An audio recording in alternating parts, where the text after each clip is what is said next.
नमस्कार, मैं आपके साथ कहकशा और आप देख रहे हैं पीआरबी। वक्फ बोर्ड को लेकर तमाम दिनों से खबरें निकल कर आ रही हैं और सरकार इसमें संशोधन करने की बात कर रही है, जिसके बाद से आप देख लीजिए इसको लेकर विरोध भी जताया जा रहा है।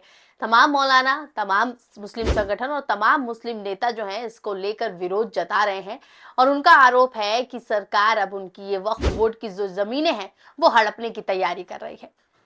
लेकिन मुस्लिम संगठन तो इसका विरोध जता रहे हैं।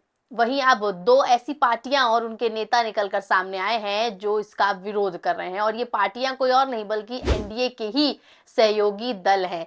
ये सहयोगी दल जो हैं वो कोई और नहीं है बल्कि टीडीपी यानी कि चंद्रबाबू नायडू की पार्टी और जेडीयू नीतीश कुमार की पार्टी। ये दोनों ही पार्टियां अब खुलकर सामने आ गई हैं और खुलकर इस बिल का, इस संशोधन का विरोध जताने लग गई हैं। ऐसे में ये खतरा एनडीए के लिए भी मंडरा रहा है कि अब जब दोनों ही जिन्होंने एनडीए का साथ दिया और इनके ही सहयोग से तीसरी बार प्रधानमंत्री बनने में कामयाब हुए नरेंद्र मोदी, तीसरी बार एनडीए की बीजेपी की सरकार देश में बनी, अब ये दोनों सहयोगी दल उनके खिलाफ हो गए हैं। और उनके खिलाफ ऐसे वैसे नहीं हो गए हैं बल्कि खुलकर खिलाफ हो गए हैं और खुलकर इस बिल का, इस संशोधन का विरोध जता रहे हैं। एक एक करके आपके इनके बयान भी सुनाएंगे। अब कैसे ये दोनों ही इस बिल को लेकर खुलकर इनके सामने आ गए हैं, इनसे बगावत करने के मूड में नजर आ रहे हैं। तो आपको सबसे पहले दिखा दें और देख लीजिए जो मौलाना मदनी है उन्होंने भी किस तरीके का बयान दिया है, क्या कुछ कहा है इस वक्फ बोर्ड बिल को लेकर। जो भी अब खबरें निकल कर आ रही है वो कहीं ना कहीं अब एनडीए के लिए खतरा भी पैदा कर सकती हैं। तो चलिए सबसे पहले आपको खबर दिखाते हैं। देख लीजिए, खबर भी मौजूद है कि चंद्रबाबू नायडू और नीतीश कुमार वापस लेंगे मोदी सरकार से समर्थन, मौलाना अरशद मदनी ने कह दी ये बड़ी बात। तो चंद्रबाबू नायडू और नीतीश कुमार जिनके सहयोग से, जिनके कंधे पे रख के आप कह लीजिए इनको बैसाखी की सरकार जो कहा जा रहा है, एक तरफ चंद्रबाबू नायडू हैं, दूसरी तरफ नीतीश कुमार हैं और ये दोनों ही मोदी जी को आगे लेकर गए हैं और तीसरी बार प्रधानमंत्री बनाया है। अब ये दोनों कैसे इनके खिलाफ हो गए हैं, कैसे इनके विरोध में आ गए हैं और कैसे इनके जो द्वारा संशोधन करने की बात हो रही है बिल में उसका खिलाफ हो गए हैं और उसको लेकर खुलकर इनकी बगावत भी कर रहे हैं। खबर के अंदर जाए तो लिखा हुआ है कि जमीयत उलेमा हिंद के अध्यक्ष मौलाना अरशद मदनी ने रविवार को वक्फ बोर्ड संशोधन पर अपनी प्रतिक्रिया दी है।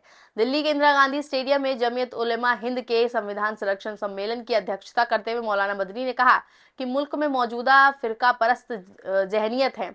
वक्फ बिल एक जरूरी मुद्दा है। हुकूमत जिन बैसाखियों पर चल रही है उन बिहार के सीएम नीतीश कुमार और चंद्रबाबू नायडू को दावत देता हूं कि मुसलमानों के जज्बात इससे कितना जुड़े हैं ये वो लोग अपने बंगलों में बैठकर कभी नहीं समझ सकते। केंद्र में सत्ता की भागीदारी, टीडीपी मुखिया का जिक्र करते हुए उन्होंने कहा कि मैं नायडू का शुक्रिया अदा करता हूं। बीजेपी की हुकूमत को मुल्क के लोगों ने हरा दिया, लेकिन दो बैसाखियों पर बीजेपी की हुकूमत बैठी है। नवाब जान टीडीपी के इस वाइस प्रेसिडेंट को नायडू साहब ने यहाँ भेजा है जो यहाँ की बात को उनको बताएंगे। इस महीने के आखिर में हम 15 दिसंबर को नायडू के क्षेत्र में 5 लाख मुसलमानों को इकट्ठा करेंगे। तो दावत दी है, चंद्रबाबू नायडू को दावत दी है, शुक्रिया अदा भी उनका किया है और उन्हें ये बता रहे हैं कि नीतीश कुमार और चंद्रबाबू नायडू जो अपने बंगलों में बैठे हैं वो ये नहीं समझ सकते अभी वहां बैठकर कि जो ये मुद्दा है ये मुसलमानों के लिए कितना जरूरी है, कितना अहम है और कितना ज्यादा महत्वपूर्ण है। तो ये अब उन्हें दावत दे रहे हैं और बुला रहे हैं, बता रहे हैं कि जो चंद्रबाबू नायडू का क्षेत्र है वहां ये मुसलमानों को इकट्ठा करेंगे, वहां चंद्रबाबू नायडू आए, इनसे मुलाकात करें और फिर वहां बैठकर ये उनसे बातचीत करेंगे, इस मुद्दे पर विस्तार से इन्हें बताएंगे।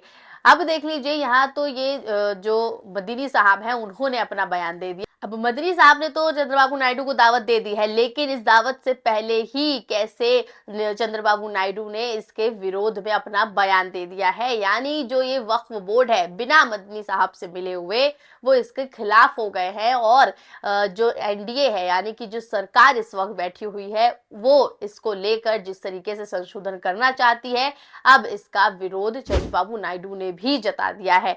खबर भी इसको लेकर मौजूद है। देख लीजिए, टीवी9 भारतवर्ष की ओर से ट्वीट किया गया है, उनकी खबर लिखी गई है और लिखा है कि हम वक्फ संशोधन बिल नहीं लाने देंगे, बीजेपी की सहयोगी टीडीपी का बड़ा बयान। तो देख लीजिए, चंद्रबाबू नायडू ने बड़ा बयान दे दिया है। उन्होंने कह दिया है कि ये जो संशोधन बिल है ये नहीं लाने देंगे।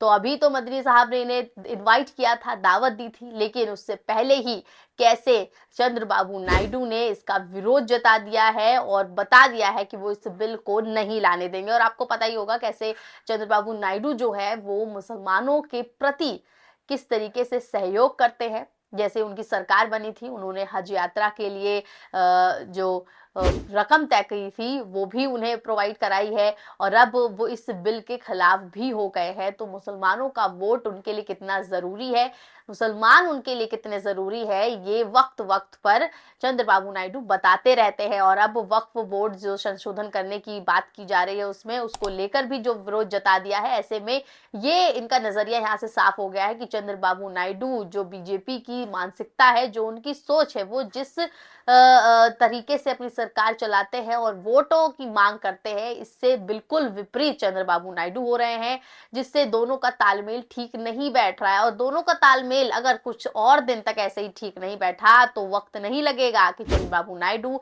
अपना जो रास्ता है वो एनडीए से साफ कर लेंगे और उनका साथ छोड़ देंगे। आप देख लीजिए उन्होंने क्या बयान दिया है।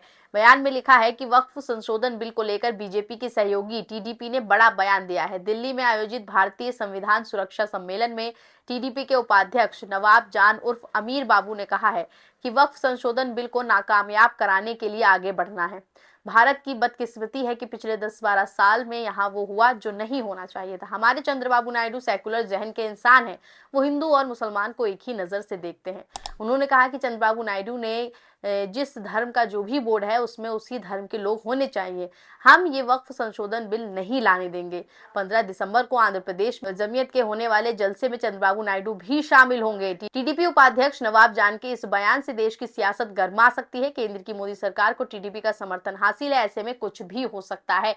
तो नवाब जान ने ये भी बता दिया है, ये भी जिक्र कर दिया है कि जो 15 दिसंबर को जमीयत उल हिंद का प्रोग्राम होने वाला है, जो मुसलमान इकट्ठा होने वाले हैं चंद्रबाबू नायडू के क्षेत्र में, जो दावत मदनी साहब ने दी थी चंद्रबाबू नायडू को, वो उन्होंने एक तरीके से एक्सेप्ट कर ली है और वो वहां पहुंचने भी वाले हैं। तो एक तरीके से आप देख लीजिए कि तो जो ये बिल बीजेपी लाने वाली थी, एनडीए सरकार जो इस वक्त चल रही है, अब उसके खिलाफ देख लीजिए उसी की सहयोगी पार्टी जो है वो हो गई है। पहली तो टीडीपी है, अब जेडीयू की बात कर लें तो जेडीयू में नीतीश कुमार के लिए भी मुस्लिम वोट बेहद जरूरी है। ऐसे में वो मुसलमानों को बिल्कुल नाराज नहीं करना चाहते हैं। और आपको पता ही है, पिछली वीडियो में भी हमने दिखाया था जिस तरीके से गिरिराज सिंह ने बड़ा बयान दिया था, गिरिराज सिंह ने विवादित बयान दिया था मुसलमानों के खिलाफ, और फिर नीतीश कुमार ने भरी मीटिंग में गिरिराज सिंह को हिदायत दी थी, हड़काया था, फटकार लगाई थी, इसलिए क्योंकि वो मुसलमानों का वोट अपने पास से छीनना नहीं चाहते हैं। अगले साल ही विधानसभा चुनाव बिहार में होने हैं, ऐसे में मुसलमान उनके लिए कितना जरूरी है, इसलिए अब देख लीजिए वो वक्फ बोर्ड जो बिल संशोधन के लिए लाया जा रहा है, जिसमें संशोधन करने की बात की जा रही है, उसके खिलाफ भी हो गए हैं। इसको लेकर देख लीजिए खबर है, देख लीजिए अशरफ हुसैन ने ट्वीट किया है और लिखा है कि वक्फ संशोधन बिल के खिलाफ बड़ा कार्यक्रम। जमीयत का कहना है कि नीतीश कुमार ने भरोसा दिलाया है कि वो पटना में 24 को होने वाले मुसलमानों के कार्यक्रम में हिस्सा लेंगे। तो यहाँ देख लीजिए नीतीश कुमार भी हिस्सा लेने जा रहे हैं, चंद्रबाबू नायडू भी हिस्सा लेने जा रहे हैं, और दोनों ही अब इस बिल के खिलाफ सरकार के विरोधी बन गए हैं। और सरकार के विरोधी होने का मतलब है उनसे कहीं ना कहीं अगर इस बहस में जीतना है तो उन्हें इससे अपना समर्थन वापस लेना होगा। और पहले ही खबर में हमने आपको बता दिया था, पहले ही शुरुआत में बता दिया था कि खबर भी मौजूद है कि इस बिल को लेकर कहीं ना कहीं नीतीश कुमार और चंद्रबाबू नायडू अपना समर्थन एनडीए से वापस भी ले सकते हैं। तो क्या कुछ होने वाला है ये देखना बेहद अहम होगा। बाकी आपकी इस पूरी वीडियो पे क्या राय है, हमें कमेंट के जरिए जरूर बताएं, और ऐसी तमाम वीडियो के लिए आप बने रहें पीआरबी के साथ। धन्यवाद।